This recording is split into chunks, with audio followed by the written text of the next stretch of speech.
Hi viewers, welcome to our channel.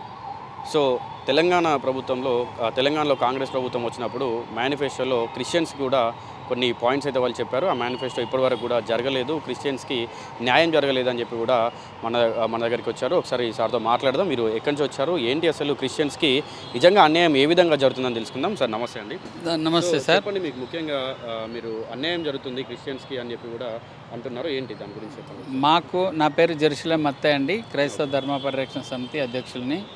Telangana రాష్ట్రంలో కాంగ్రెస్ ప్రభుత్వము అధికారంలోకి వచ్చిన తర్వాత క్రైస్తవులకు మేలు జరుగుతుందని ఎంతో ఆశించారు క్రైస్తవులు.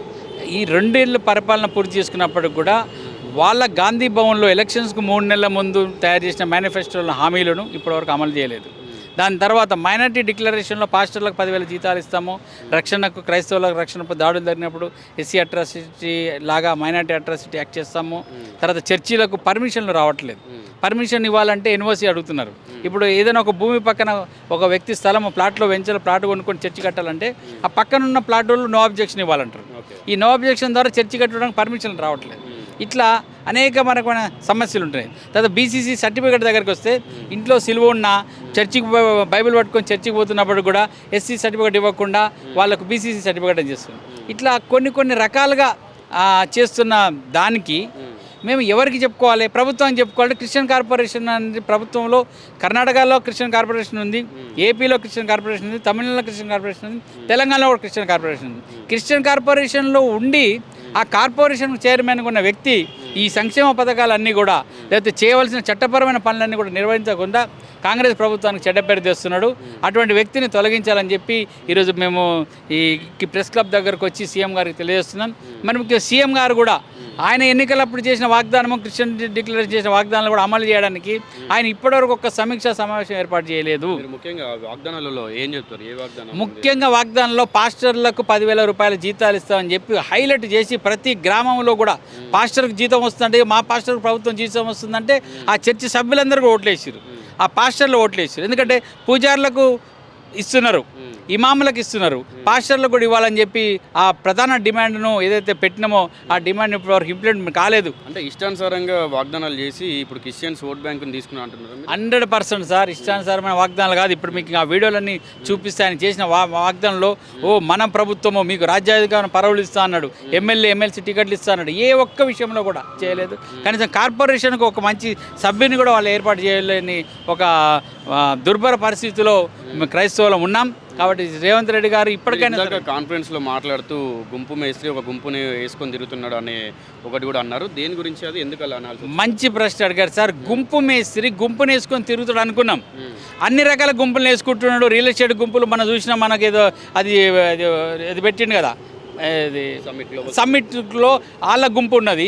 తర్వాత రైతుల గుంపులు వేసుకొని తిరుగుతుండు. బీసీల గుంపులు ఢిల్లీ వేస్తుండ్రు. మరి మా క్రైస్తవుల గుంపు నీ ఎమ్మటి లేదా గుంపు మేస్త్రి అని అడుగుతున్నా.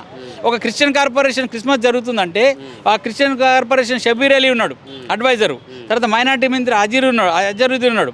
ఐపీఎస్లు వేసుకొని క్రిస్టియన్ కార్పొరేషన్లో క్రైస్తవ మత పెద్దలు వేసుకొని మీ సమస్యలు ఏందని చెప్పి ఒక ప్రత్యేక మీటింగ్ ఏర్పాటు చేయాలి. మీరు గూగుల్లో కొడితే సీఎం కేసీఆర్ కూడా 10 ఏళ్ల పాలనలో డిసెంబర్ నెల రాగానే పాస్టర్లతోటి ఐఏఎస్ అధికారులతో మీటింగ్ పెట్టించి వాళ్ళకి ఏం చేయాలని చేయండి అని చెప్పేటోడు. సరే, ఆయన తాగి తూలుతుండా, తాగి పన్నాడని చెప్పి ఆయన విమర్శించినాడు రేవంత్ రెడ్డి. మరి ఆయన కనపడ్డాడు తాగి, నువ్వు కనపడకుండా ఏమన్నా డ్రగ్స్ హెరాయిన్ ఏమన్నా వేసుకొని మా క్రైస్తవ గుంపును కలవలేకపోతున్నావా? నీ గుంపు మేసిన టైటిల్ నువ్వు నిలబెట్టుకొని రేపు మా గుంపులోకి వస్తున్నావు, మా క్రైస్తవ గుంపులోకి క్రిస్మస్ చేయడానికి వస్తున్నావు కదా. రేపు ఉదయమైనా మాకు అధికారులతో, మా మత పెద్దలతో మీటింగ్ తీసుకొని మీకు ఏమేమి చేయాలి, మేము ఏం చేయలేకపోయినా నీ ప్రోగ్రెస్ రిపోర్ట్ నువ్వు పరిశీలించుకొని వచ్చి అక్కడ వాగ్దానం చేయాల్సిందిగా రేవంత్ రెడ్డిని కోరుతున్నాం. సో చివరిగా ఒక విషయం చెప్పండి. క్రైస్తవుల్ని కొంచెం హీనంగా చూస్తున్నారు, క్రైస్తవుల చర్చిలపైన దాడులు చేస్తున్నారని చెప్పి కూడా అన్నారు. Yes sir. క్రైస్తవులపైన జరుగుతున్న దాడుల విషయంలో అయితే ఇప్పుడు ఇక్కడ నేను ప్రెస్ మీట్ పెడుతున్నప్పుడు కూడా ఇక్కడ 4 గంటల 38 నిమిషాలకు చర్చిని కూల్చివేస్తున్న సంఘటన వీడియోలు వచ్చినాయండి. అంటే క్రైస్తవులను సర్టిఫికెట్ ఇవ్వకుండా వేధిస్తున్నారు. సర్టిఫికెట్ తీసుకుని తర్వాత ఉద్యోగాలకు విద్యా అవకాశాలు లేకుండా, రిజర్వేషన్ లేకుండా వేధిస్తున్నారు. కనీసం మతపరమైన కట్టడాలు కట్టుకొని మాకు రాజ్యాంగం ఇచ్చిన స్వేచ్ఛ ప్రకారం ప్రార్థన చేసుకోవడానికి కూడా చర్చిలు కట్టుకుంటే కూడా జేసీబీలతో కూల్చేస్తున్నప్పుడు మరి ఈ విషయంలో స్పందించాల్సి ఎవరు స్పందిస్తారు సార్? ప్రభుత్వమే కదా.